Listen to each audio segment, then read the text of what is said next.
de la carta a los Hebreos, capítulo 11 de la carta a los Hebreos.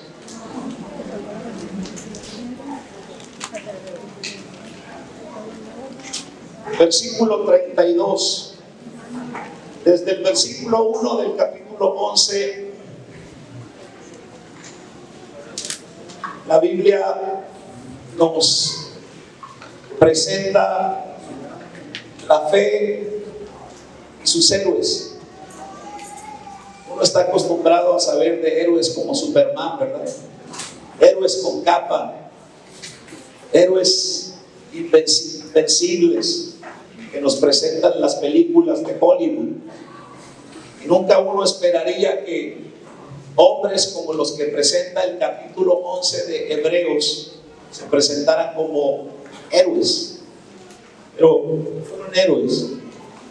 Quedan registrados en las páginas de la Biblia con Dios, con la intención del Señor de que también nosotros, la generación del presente, entonces seamos inspirados para saber que lo que ellos lograron en Dios, también nosotros lo podemos lograr. ¿Cuántos dicen amén por eso? Y el versículo 32 de este capítulo dice: ¿y qué más diré? O sea, hay tanto que decir de la fe, hay tanto que decir de los héroes de la fe, que el escritor a los hebreos dice: ¿y qué más diré? ¿Qué más diré? Hay tanto que testificar, ¿qué más puedo decir? Pues el tiempo me faltaría para contar de Gedeón, de Barak, de Sansón, de Jefté, de David, Samuel y los profetas, quienes por la fe, ¿por la qué?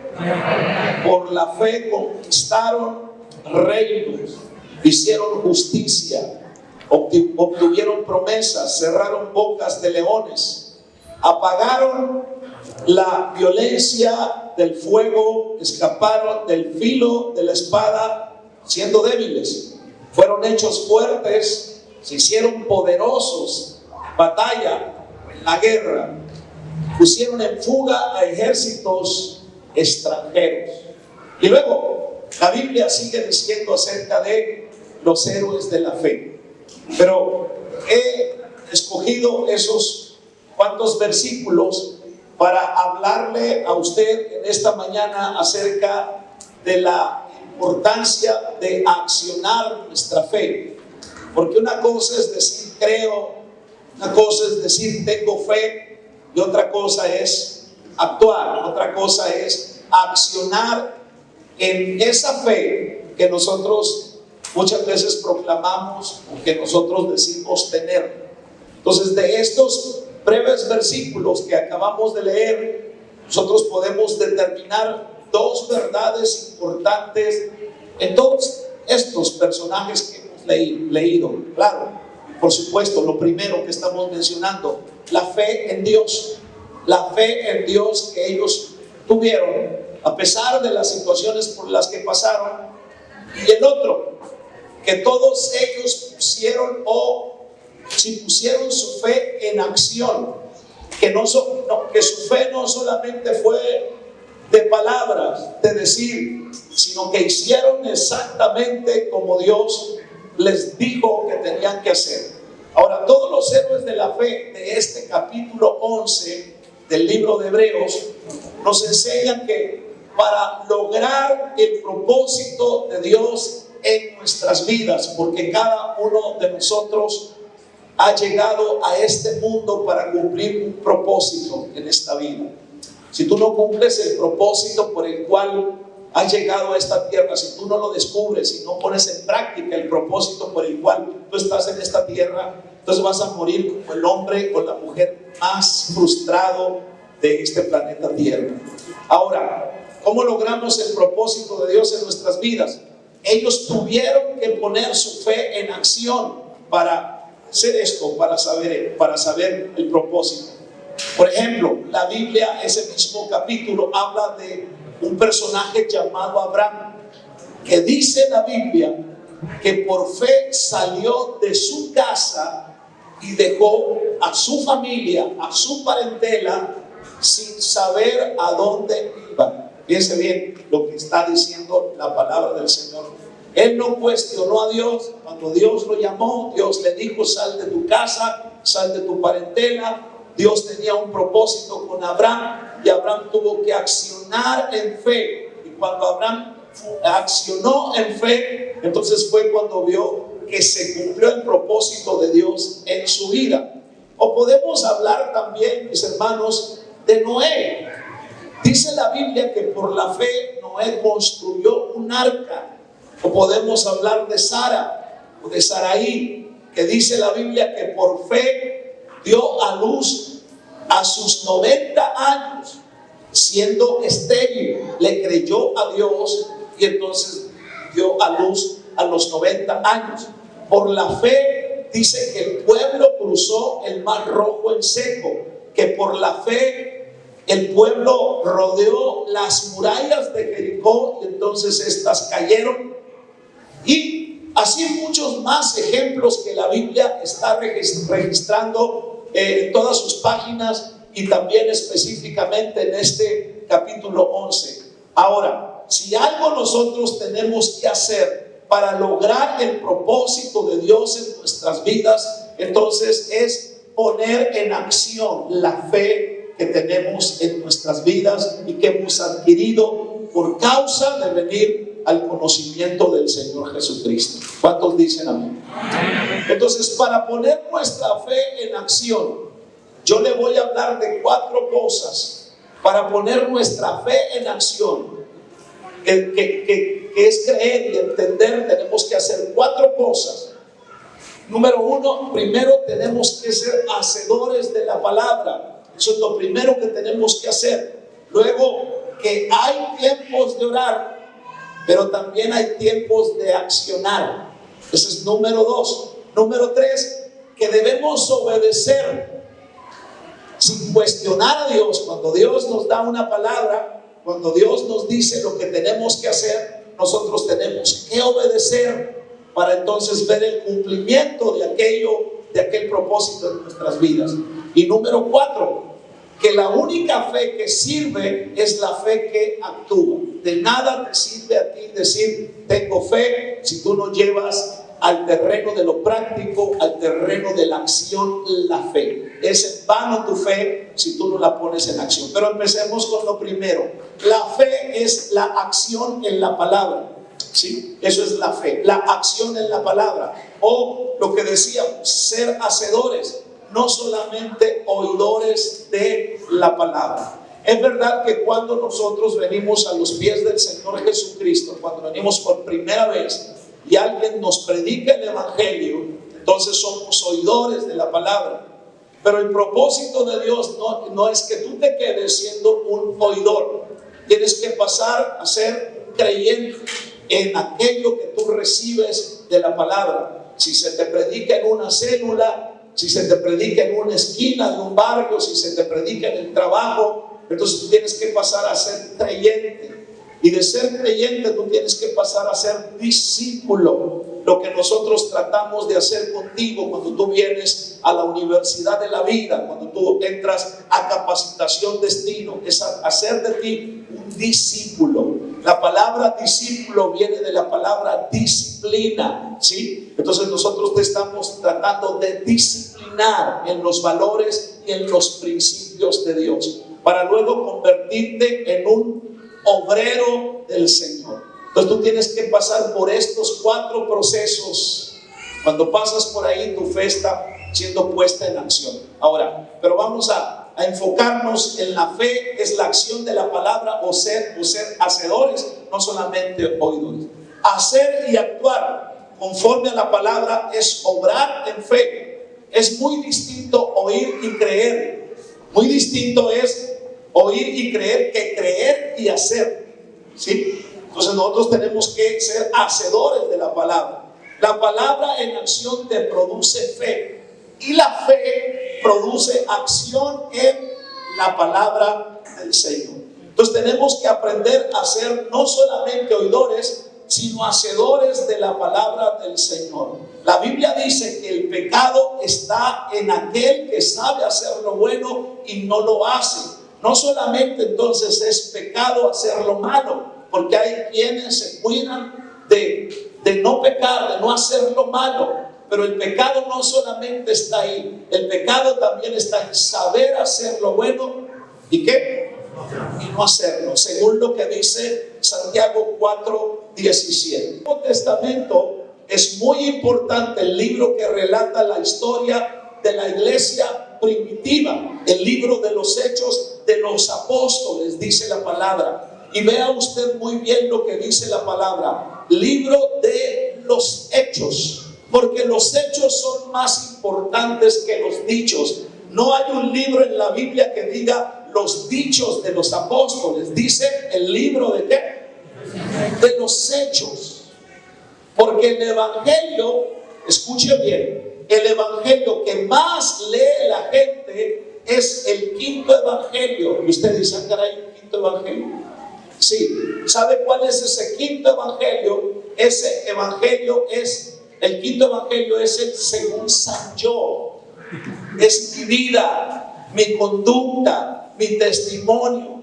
Es el primer evangelio que la gente lea. Antes que la gente que no conoce a Cristo quiera leer la Biblia, ¿sí? Primero te lee a ti, ¿cierto? Por eso hablamos del quinto evangelio. Entonces, ¿qué evangelio tú estás presentando? Si tú eres un ogro, si tú eres un mal educado, si tú eres un machista, si tú eres una persona, qué sé yo, como tú seas, eso es lo que están leyendo tus vecinos. Tú vienes a la iglesia y tú dices que eres parte de la iglesia. Vienes a la iglesia, pero no eres parte de la iglesia. Eso es muy diferente. ¿Me está escuchando? Entonces tú eres creyente, tú tienes que ser hacedor de la palabra de Dios. Sí, por eso la Biblia habla del libro de los hechos. Ahora, antes de abrir una Biblia y de leer Mateo, de leer Marcos, de leer Lucas, de leer Juan, primero la gente va a leerlo a usted. Y si creen usted, entonces quizás se motiven a leer los evangelios, ¿cierto?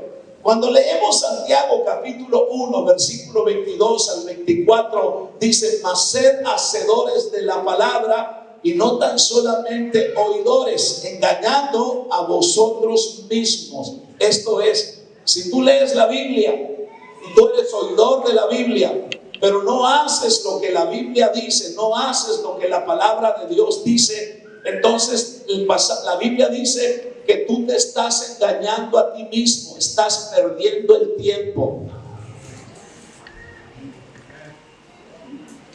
Sonría que Cristo le ama. Esa es la realidad. Te engañas a ti mismo, dice Santiago. ¿Por qué él dice? Porque si alguno oye la palabra y no la pone por obra, no la pone por obra, este tal es semejante, y luego dice, al hombre que considera en un espejo su rostro natural, porque él se considera a sí mismo y se va y se fue, y luego se olvida de cómo él era. Entonces, lo que está diciendo Santiago, que el solo oír el evangelio no es bendición completa. No, oírlo es positivo. Qué bueno que escuchamos el evangelio. Oírlo es positivo, es bueno, pero practicarlo es el éxito que nos lleva a la victoria y a la bendición. Lo que se lee y se dice en la iglesia, lo que se dice acá, tiene que ser vivido, tiene que ser practicado en tu vida. Solo cuando es vivido y practicado en tu vida es cuando entonces tú recibes bendición. Es, por ejemplo, es como una persona que se ha visto en el espejo, es lo que está diciendo Santiago, en el espejo predicado cada domingo. Este es tu espejo. Esto es tu espejo. Sí, por eso yo trato de predicarte lo que Dios dice en su palabra, para que entonces tú no te argumentes, para que entonces tú no digas, ya le fueron con el chisme, ya le dijeron. No, trato de que tú te veas en el espejo de ¿qué? ¿De qué? Del espejo de la palabra, ¿cierto?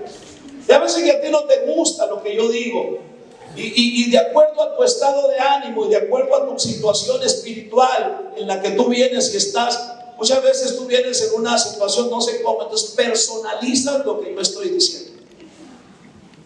Eso es lo que pasa muchas veces. Te vas a la célula y entonces ya estás diciendo, no, allá el pastor habló de mí. Ay, yo ni sé cómo te llamas. ¿Cierto? Entonces, como una persona que se ha visto en el mensaje predicado cada domingo, la manera como él o como ella debería ser. Y entonces oye la predicación y ella dice o él dice, oh, así debo ser un esposo amoroso, debo ser un esposo cariñoso, debo ser un esposo fiel, debo ser generoso con mi familia y en la iglesia. Pero entonces cuando sale se vuelve otra vez un miserable, se vuelve otra vez un tacaño, se vuelve otra vez un grosero, se vuelve otra vez un conflictivo. Entonces, ¿qué pasó? Entonces no sirvió de nada que se viera como realmente debe de ser, si al salir entonces se olvida lo que debe ser. Eso es lo que Santiago está diciendo, que es como el que se ve en un espejo su rostro, pero luego cuando se da la vuelta se olvida de cómo él es. La gente ve en la palabra del Señor que se le predica su rostro, ve su corazón y dice, sí, yo soy una persona muy orgullosa, sí, tengo que cambiar esa actitud, pero cuando regresa a su casa, entonces se le olvida lo que vio y vuelve a sacar el pecho, levantar la cabeza y ver a los demás con menosprecio, ve a los que van a pie con desprecio, porque él va en un carro, porque se cree la divina garza, se le olvidó lo que dice la palabra de Dios. Amén. ¿Cuántos me están escuchando? Amén. Cuando se vea reflejado en la Biblia, no se olvide de lo que oyó y de lo que vio. Cámbielo, corríjalo. Por eso usted viene a este lugar. ¿Para qué viene a esta casa? Para cambiar cosas, para corregir cosas. Si usted fuese perfecto, entonces usted no tendría por qué estar aquí. Entonces ya lo mandamos para el cielo. ¿Cierto? Entonces cámbielo, corríjalo. No hay que ser teóricos de la Biblia, sino practicantes de la Biblia. Yo veo un montón de gente, conozco un montón de gente, hermano, que conoce versículos bíblicos y conocen hasta los mapas que vienen al último en la Biblia. Los conocen, pero ¿de qué les sirve? ¿Sí? No sirve de nada si tú no pones tan siquiera un versículo de la Biblia en práctica, mi hermano. Entonces, no hay que ser teórico de la Biblia, sino practicante de la Biblia. Así que dígale al que está a su lado, no seas teórico, sé práctico.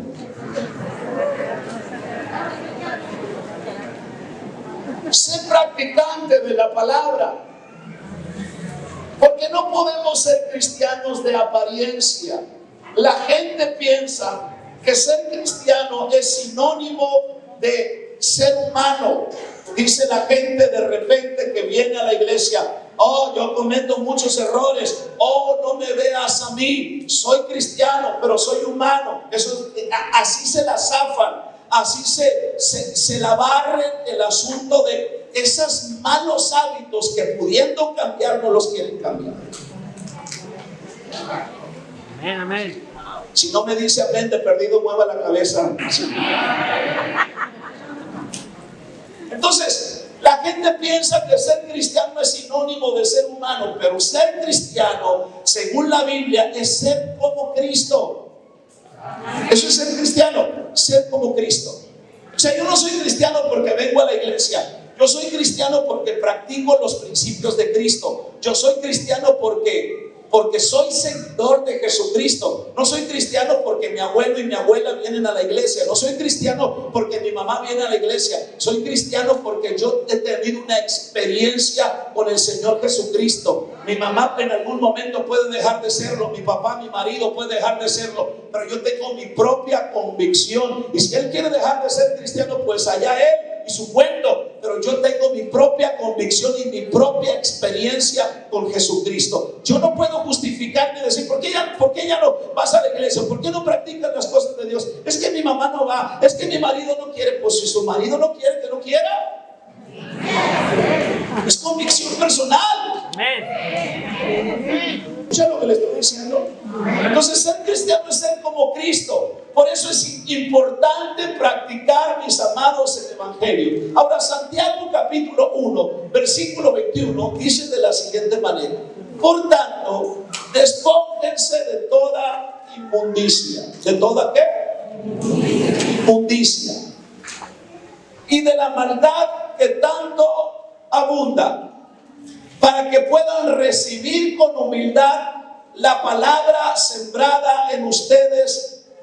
Y ponga atención lo que dice a continuación. Dice, la cual tiene poder. ¿Para qué tiene poder la palabra? Para salvarles la vida. Ese es el poder que tiene la palabra que tú estás recibiendo cada día. Porque te voy a ser honesto, porque quiero que vayas para el cielo, porque quiero que vivas bien como familia. Escúchalo bien. Si tú no vives la palabra, si tú no practicas la palabra, escúchalo bien, te estás engañando a ti mismo. Así como hay un destino eterno para los que viven en Cristo Jesús, en la presencia del Señor, también hay un lugar que se llama infierno para aquellos, mis amados, que viven hipócritamente, para aquellos que resisten a Dios, para aquellos que no quieren nada de Dios. Entonces hay un lugar que se llama infierno. Te amo, por eso te estoy diciendo esto. Y Santiago dice que la palabra te puede salvar. Ahora, mis amados, estamos viviendo en una época de muerte, en una época de destrucción. Vivimos en una generación de extorsión, de chantaje, de secuestros, de venganza, de violencia, y usted échele más a la lista. Usted no puede ser cristiano y estar metido en esa situación. Usted no puede decir que es cristiano y estar metido en esas actitudes. Usted tiene que ser una persona santa.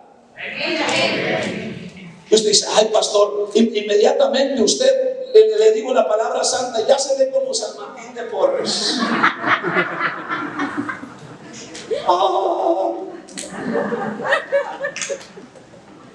O como la Madre Teresa de Calcuta. Pero la palabra santo, según la Biblia, mis amados, simple y sencillamente significa una persona apartada. ¿Cuántos me escuchan en esta hora? Una persona diferente. Eso es lo que significa una persona santa, una persona apartada, una persona diferente. Si nosotros leemos que la palabra de Dios tiene el poder para salvarnos, pero solo cuando la practicamos, no solamente cuando la escuchamos. Practique la palabra y entonces todos esos malos hábitos, practique la palabra y todas esas malas conductas, practique la palabra y todos esos malos comportamientos, practique la palabra y toda esa enfermedad, practique la palabra y toda esa tacañería, practique la palabra y todos esos argumentos tontos y locos que trae en su cabeza sobre las cosas de Dios van a desaparecer, porque la palabra de Dios tiene el poder de salvarle.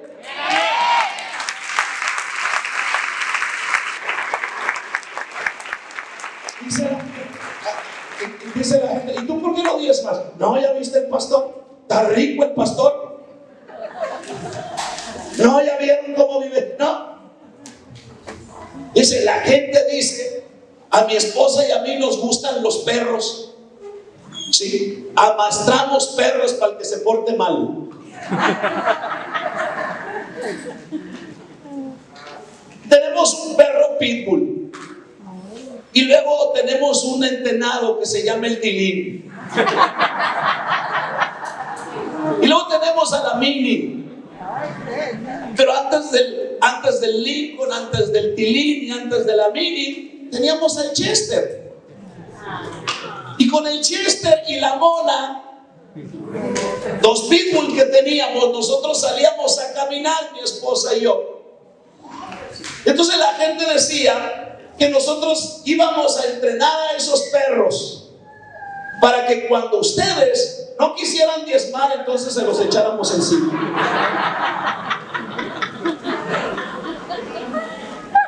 Y mucha gente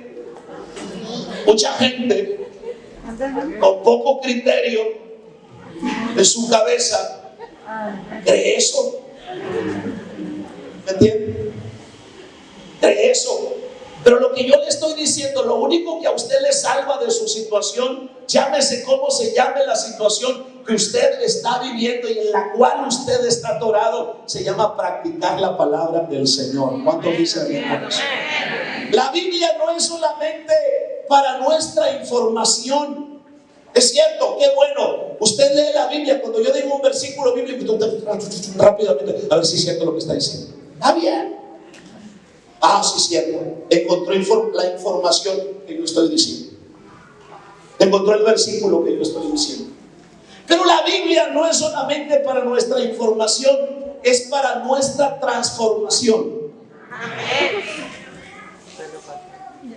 Esto que usted ve aquí, tiene que dejar de ser tinta y papel, ¿sí? Y tiene que convertirse carne en usted.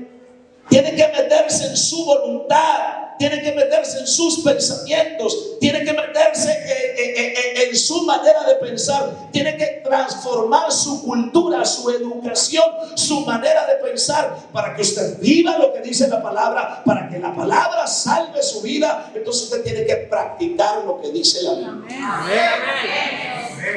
Entonces la Biblia no es solamente para nuestra información, es para nuestra transformación. Hay que transformarnos, pero no en chuec, hermano. No en un monstruo violento y gritón, no. Transformarnos en un hombre nuevo, en una mujer nueva, en una persona nueva, llena del amor de Dios. Dios tiene el poder de hacernos nuevas criaturas, tiene el poder de cambiarnos a través de su palabra. Entonces, mis hermanos, no podemos seguir siendo los mismos. Aunque hay quienes dicen genio y figura hasta la sepultura, pero por eso Pablo decía: cada día muero. ¿Por qué decía Pablo eso? Cada día muero. ¿Por qué? Por lo que dice la gente: oye, ahora estoy más viejito que ayer.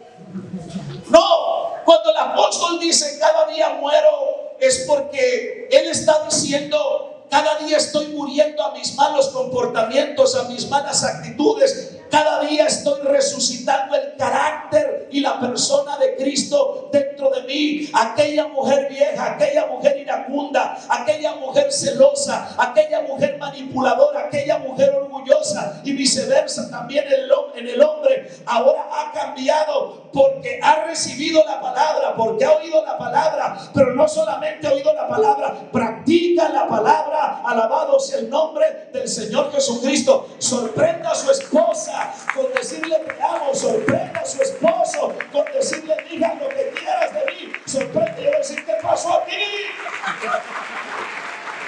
La palabra lo ha cambiado, la palabra la ha cambiado. ¡Gloria a Dios! Número 2. Algo estoy diciendo que tal vez si risa le van a ayudar. Número 2. La fe, mis amados, en acción. Nos enseña que hay tiempos para orar y hay otros tiempos para ¿qué? Para accionar. ¿Sí? Cuando tú vas a la Biblia, en el capítulo 14 del libro del Éxodo, dice la Biblia que ya Moisés había sacado al pueblo de Egipto y venía caminando para llegar a lo que la Biblia llama la tierra prometida. Entonces están en un lugar y se encuentran con lo que la Biblia llama el Mar Rojo. Capítulo 14 del libro del Éxodo. Y cuando están ahí, entonces ven el obstáculo y detrás de ellos vienen los egipcios nuevamente para apresarlos y llevarlos a la esclavitud. Y el pueblo comienza a reclamarle a Moisés. Y el pueblo comienza a decirle a Moisés: Moisés, ¿por qué nos sacaste de Egipto? Mira, los egipcios vienen detrás de nosotros. Mira el Mar Rojo, es imposible. ¿A poco no había mejores tumbas? Y Moisés le clama al Señor. Pero en el versículo 15, entonces Dios le habla a Moisés y le dice de la siguiente manera: entonces Jehová, me está engañando esa pantalla. ¿Qué dice ahí? Porque no me deja ver la resolana. Lean por favor los de acá.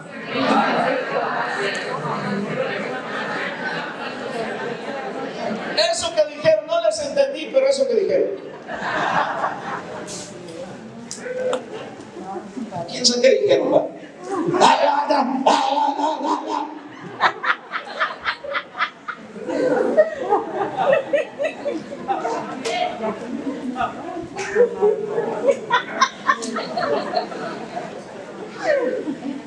Dice que Dios le habló a Moisés y que le dijo a Moisés: oye Moisés, no clames a mí, ya, tranquilo, ¿qué tienes en tu mano? ¿Qué te di? Una vara, la vara representa autoridad. Y le dice: extiende vara, que representa la autoridad. Entonces la palabra nos deja ver que el Señor reacciona a nuestras acciones y nuestras actitudes en fe. Y hay muchos esperando que Dios haga algo, pero escúcheme bien lo que le voy a decir: Dios ya lo hizo todo. ¿Qué dije? Dios ya lo hizo todo.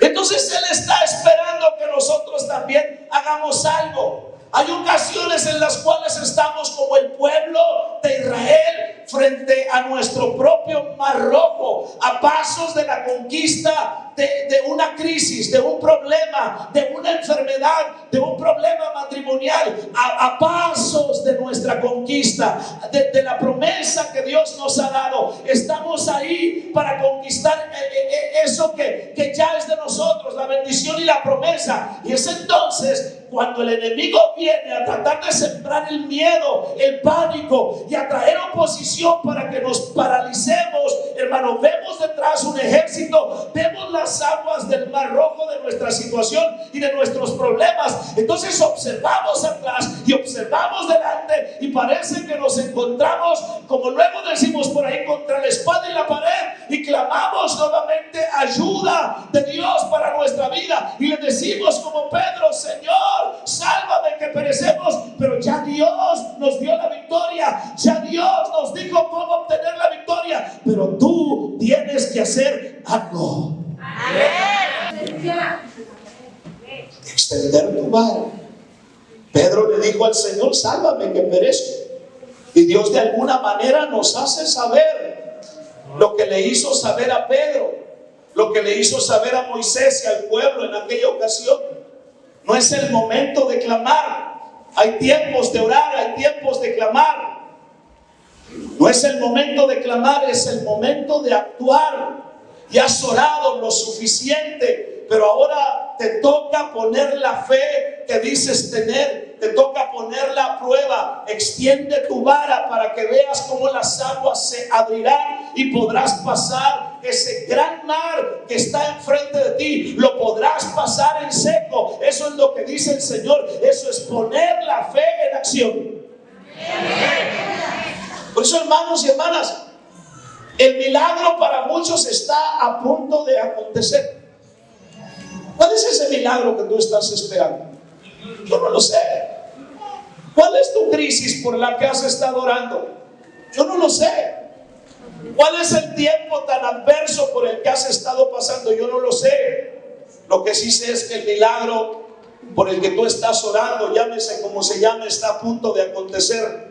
Así que no camines por vista, sino por fe, porque hemos aprendido a conocer y a creer en el Dios al cual nosotros servimos. Ahora, yo sé lo difícil que resulta, lo agotador que muchas veces puede ser, pero cuando Dios va a hacer algo en nuestras vidas, nadie lo puede detener excepto nosotros mismos. Nosotros mismos podemos ser el estorbo, nosotros mismos podemos ser el obstáculo para que Dios haga lo que está a punto de hacer en nuestra casa, lo que Dios está a punto de hacer en nuestro esposo, en nuestra esposa, en nuestra familia. Está el mar rojo tuyo, ahí está el problema, ya Dios tiene el milagro, pero ¿cuál es tu parte?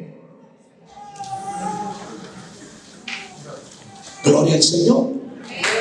Entonces no seamos nosotros mismos los causantes de nuestra ruina.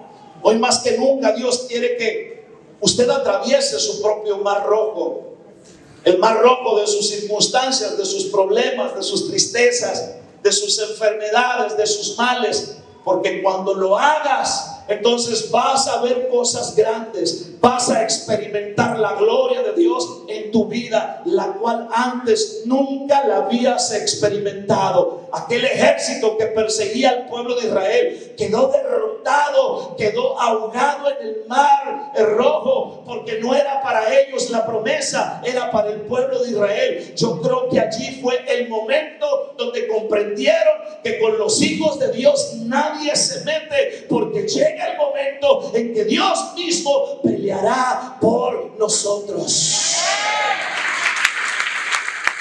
Él lo va a hacer, Él lo va a hacer, solamente haz tu parte.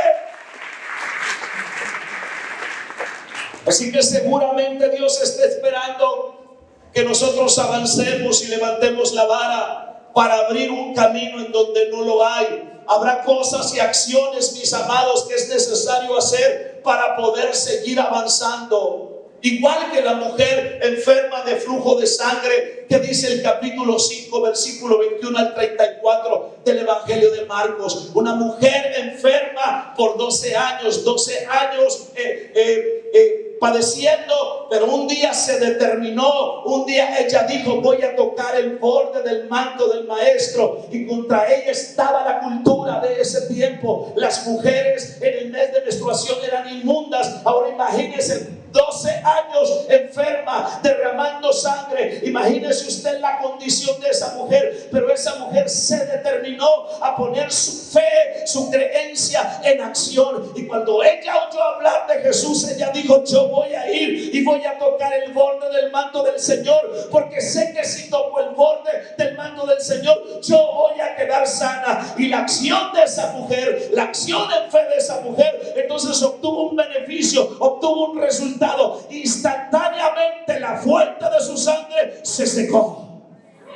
Y el Dios de Israel, el Dios de la mujer de flujo de enferma de flujo de sangre, es el Dios de esta casa, es el Dios de muchos aquí en este lugar. Entonces tú tendrás que hacer algo. Ya Dios hizo todo, pero falta tu parte. Extiende tu vara.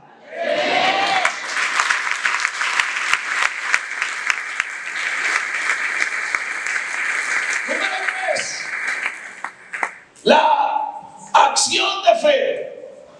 La acción de fe nos lleva a obedecer lo que Dios dice en su palabra. Cuando ustedes van al segundo libro de los Reyes, la Biblia dice... ¿Ya me pusieron música de fondo o qué pasó? Porque me dijeron que me iban a poner música de fondo, no me la pusieron y allá me la pusieron. Segundo de Reyes 3, 16 al 20. Les leo el pasaje y luego se los explico. Y así ha dicho el Señor: haced en este valle muchas zanjas. ¿A cuánto les gusta hacer zanjas? Y algunos dicen: para eso estudié, pastor. Algunos otros no estudiaron, pero tampoco les gusta hacer zanjas. ¿Cuánto les gusta hacer zanjas acá? Y algunas mujeres dicen que las haga mi marido. Yo sí hice zanjas. Cuando yo construí mi casa, mi suegrita querida le dijo a mi esposa: ahí está el regalo del terreno. Le dijo: ese terreno es tuyo para cuando te cases. Yo fui el ganón, ¿verdad?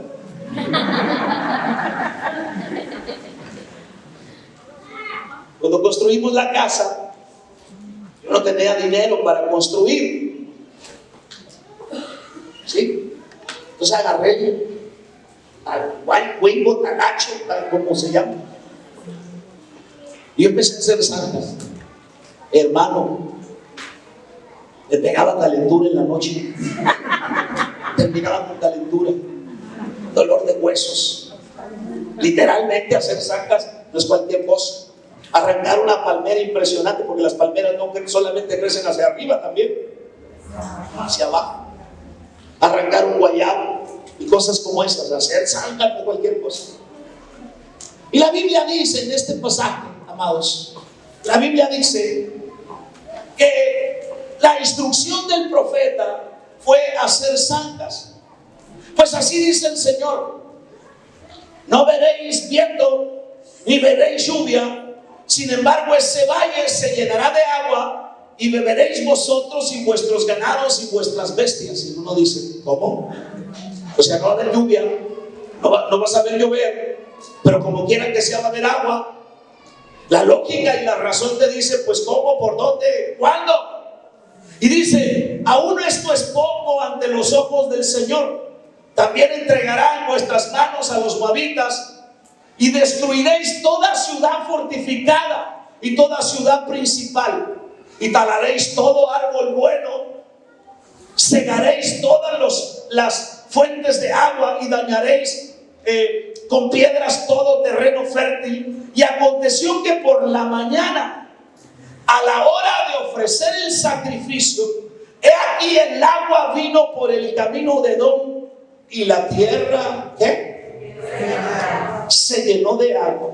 Pero para ponernos en contexto con el versículo que acabamos de leer, la Biblia nos enseña que Judá, Israel y otro pueblo llamado Edom se iban a enfrentar a otro ejército llamado los moabitas. Entonces pusieron de acuerdo estos tres reyes y dijeron: vamos contra los moabitas porque dejaron de pagar tributo. Entonces únanse conmigo, dijo uno de los reyes, y vamos. Se fueron, caminaron por el desierto por 7 días, y entonces se les acabó el agua. Sí, se les acabó el agua, y los tres reyes de esa nación entonces dijeron: bueno, vamos a recurrir al profeta Eliseo para consultar con Dios qué es lo que tenemos que hacer.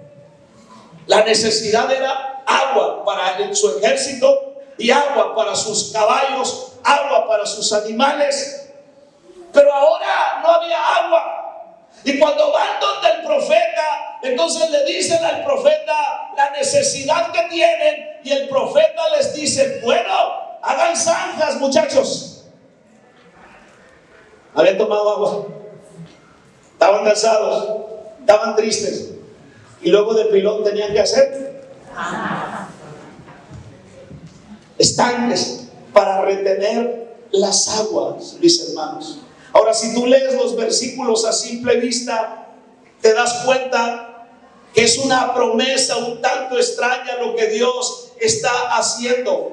Él está prometiendo a su pueblo llenar el valle de agua sin lluvia ni viento, y no solo eso, también les promete la victoria total sobre los moabitas. Pero en la primera parte de la promesa les pide únicamente una cosa: abran zanjas en todo el valle. Necesidad apremiante, en una necesidad urgente, en una situación de mucha adversidad, donde ya tienes que pagar el recibo de la luz, porque si ya está el fulano arriba de la escalera y dice: Señor, ¿lo va a pagar o no?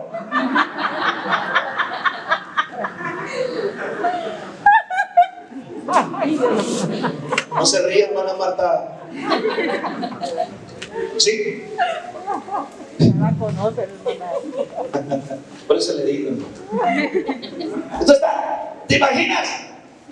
Luego que vengan a ti, ya te van a cortar el agua. Y te vienen y te salen con algo así. Está fuera de la lógica, está fuera de la razón. Y cuando tú estás pasando por una necesidad, hermano, impresionante, fuerte, hermano, oye, ¿a poco no te ha resultado,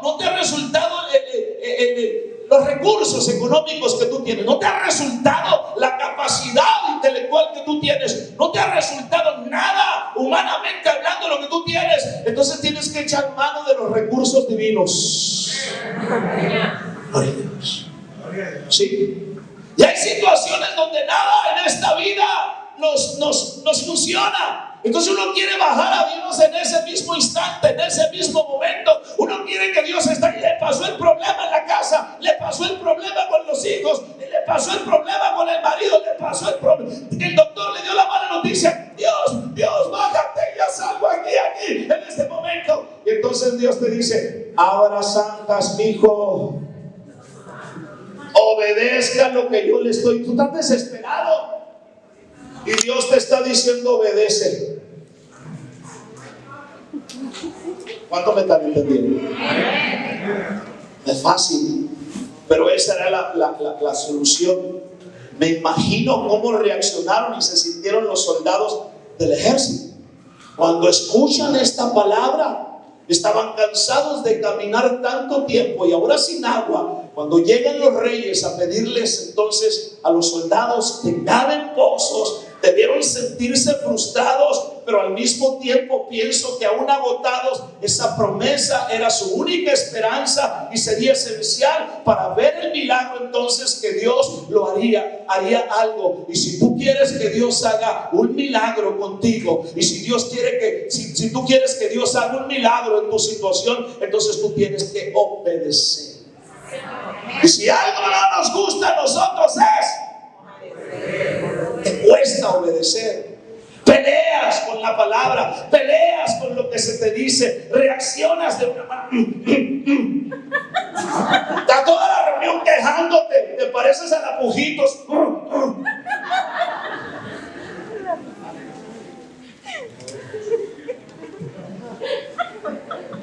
Yo lo dije. ¿Me está escuchando?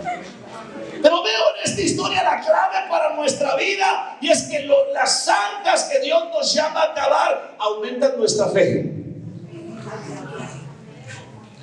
¿Quieres que Dios aumente tu fe? Haz lo que Dios dice. Obedece de la A a la Z lo que Dios dice. Y tú vas a ver el poder de Dios sobre tu vida. Y tú vas a ver la prosperidad sobre tu vida. Y tú vas a ver el milagro sobre tu vida. Y tú vas a ver el milagro en tu casa. Y tú vas a ver maravillas en tu vida. Bendito sea su nombre para siempre. No es lo que yo digo, es lo que Dios dice en su palabra. Dios nunca deja caer una palabra que Él dice a tierra. Cuando Él te da una promesa, cuando Él te dice: haz esto, y tú lo haces de la A a la Z, entonces tú mirarás en algún momento de tu vida el poder de Dios a tu favor. Alabado sea su nombre para siempre. Mirarás lo sobrenatural de Dios contigo. Bendito sea el nombre de Jesús para siempre. Pero tienes que obedecer.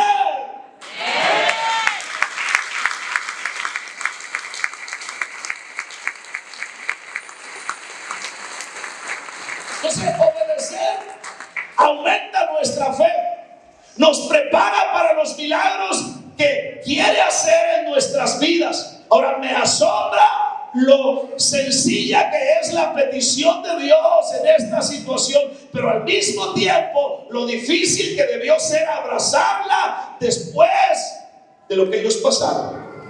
Sí, no era cualquier cosa por la que ellos pasaron. Pero a mí me encanta que lo mismo que Dios hizo con ellos en esa situación, lo hace con nosotros cuando nos pide cosas que hacerlas de manera física son fáciles, pero en lo espiritual, hermanos, retan nuestra fe. Llámese ser generoso. Cuando menos estabilidad económica tienes, pasar tiempo con Él, aun cuando te sientas deprimido o deprimida, abandonado o abandonada. Pasar tiempo con Él, aun cuando te sientas enfermo o enferma. Declarar en fe, aun cuando no veas el resultado o el ejemplo que tú quieres poner. Cuando Él te dice algo, obedécelo. Aunque tus circunstancias estén marcando otra cosa, aunque el dolor esté a todo lo que a tope en tu vida, aunque el problema en la casa, hermano, parece como que el hogar está incendiado, obedece a Dios, mantente ahí, abriendo zanjas, creyéndole a Dios, practicando su palabra, porque no solamente tendrás un resultado de victoria y de bendición para tu vida, pero crecerás en fe. Y cuando otro esté en una crisis, y cuando otro esté en un problema semejante al tuyo, entonces tú levantarás la mano y tú dirás: yo te puedo ayudar, porque yo conozco ese Dios que en medio de mi dificultad, en medio de mi tiempo más difícil, en medio de mi adversidad, Él me dio victoria, Él me sacó adelante, Él me ayudó. Bendito sea su nombre para siempre. Eso es practicar la palabra, eso es poner tu fe en acción.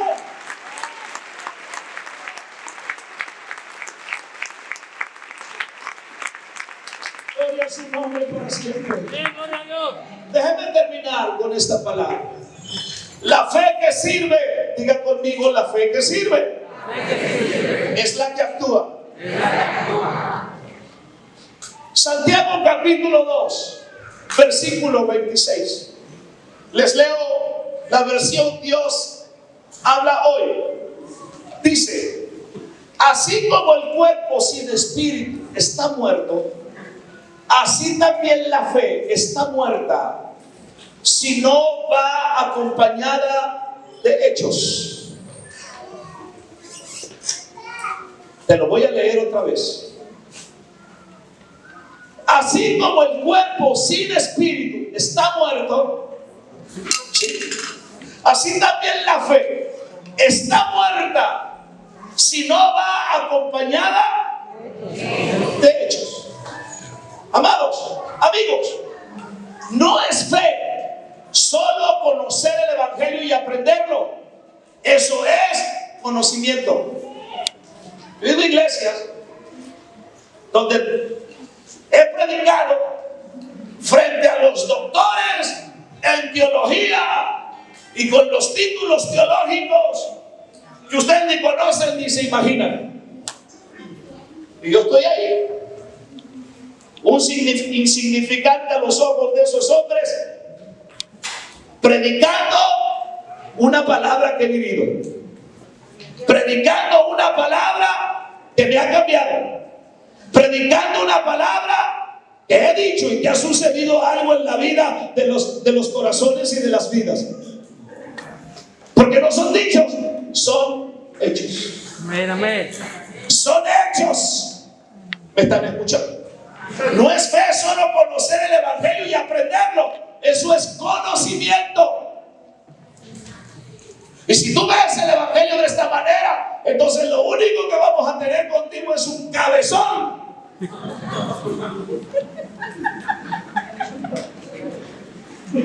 Que cuando llegues tienes que llamar a los ujieres desde tu carro para que te agarren la cabeza y sentarte en la silla.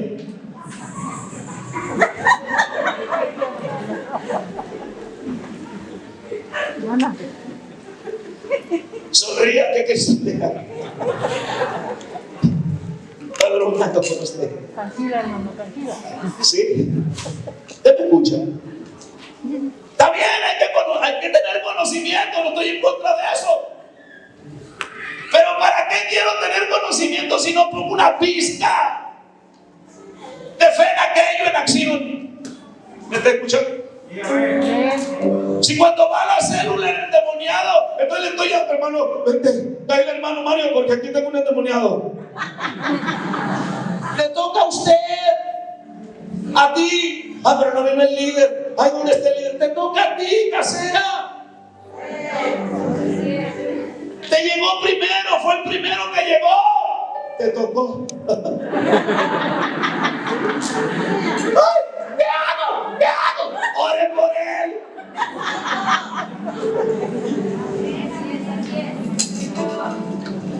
¿Me escucha? Ay, no tiene el teléfono del pastor. Si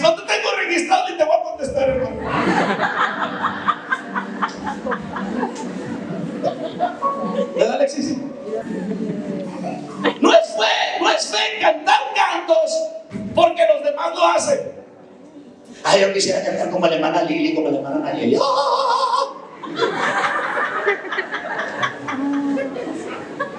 Ay, Dios mío. No es fe cantar cantos porque los demás lo hacen. Eso es seguir la corriente.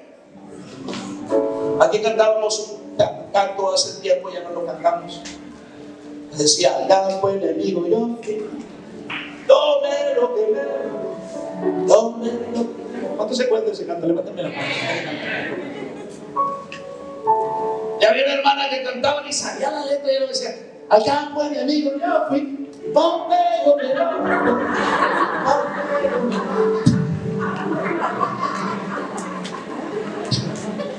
A ver, hermana, ¿qué está cantando usted? Pues sí, pastor Pompeyo. No es Pompeyo.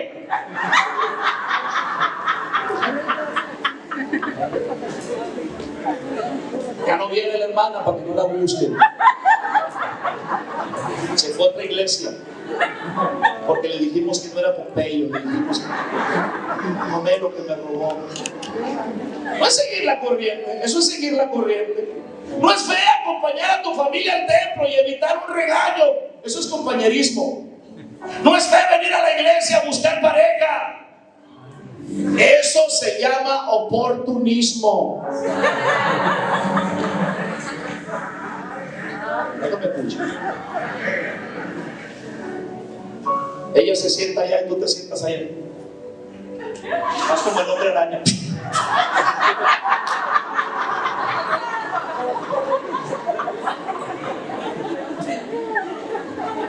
Pero ya está mi esposa en medio. Cortando telaraños.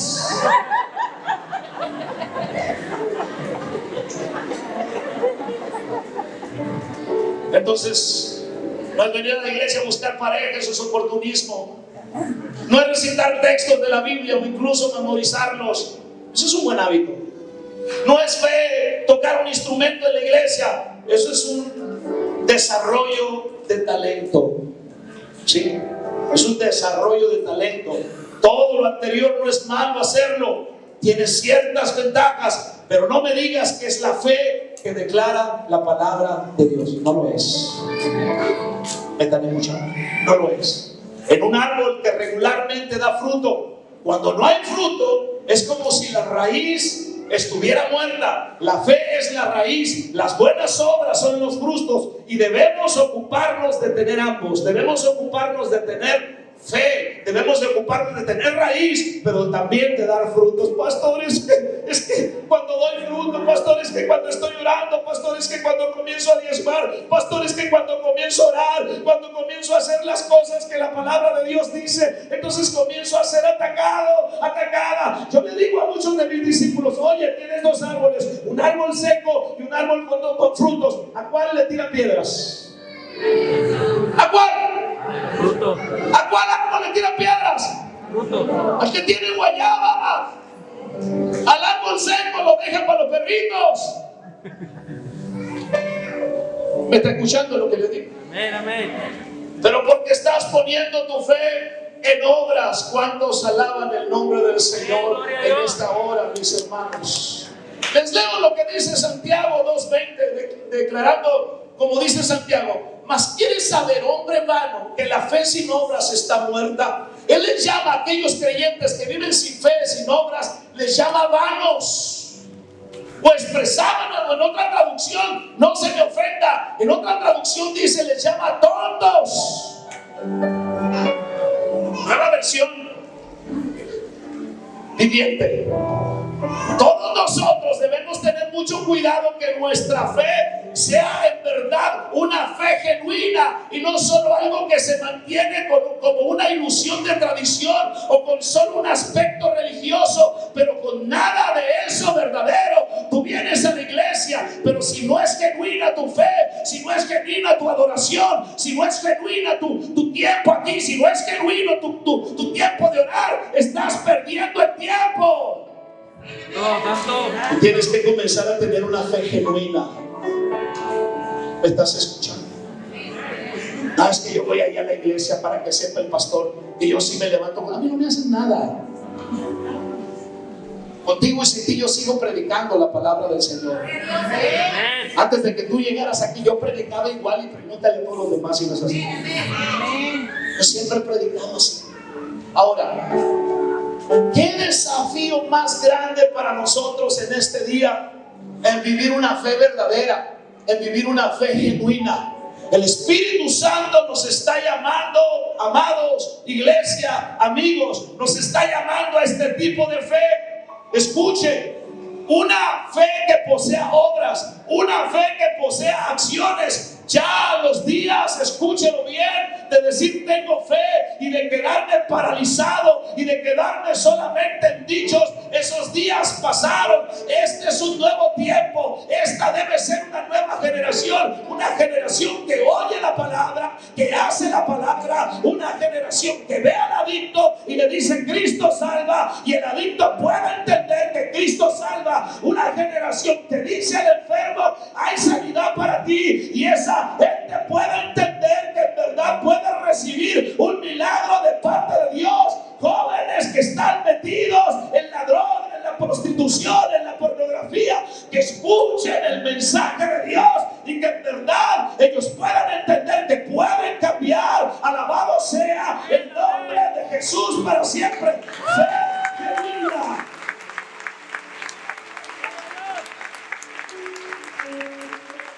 Llegó el tiempo de eso. Queremos esa generación. Y tú eres parte de esa generación. Este es un nuevo tiempo, una nueva jornada de fe que comienza con acción, que comienza con movimiento. Una fe que, como Pedro, sale de la barca cuando Jesús le está diciendo ven. Sale de su comodidad, sale de su situación en la que se encuentre y comienza a caminar sobre las aguas, porque hay una promesa de Jesús de bendición y de victoria. ¿Cuántos dicen yo estoy listo para practicar esa fe? Santiago, o la Biblia termina diciendo, Mateo 7, por sus frutos el árbol es conocido. ¿Acaso se recogen uvas de los espinos o higos de los abrojos? Así, todo buen árbol da buenos frutos, pero el árbol malo da frutos malos. Es nuestro tiempo de vivir por fe, de accionar por fe. ¿Cuántos están listos para eso? Quiero que te pongas de pie.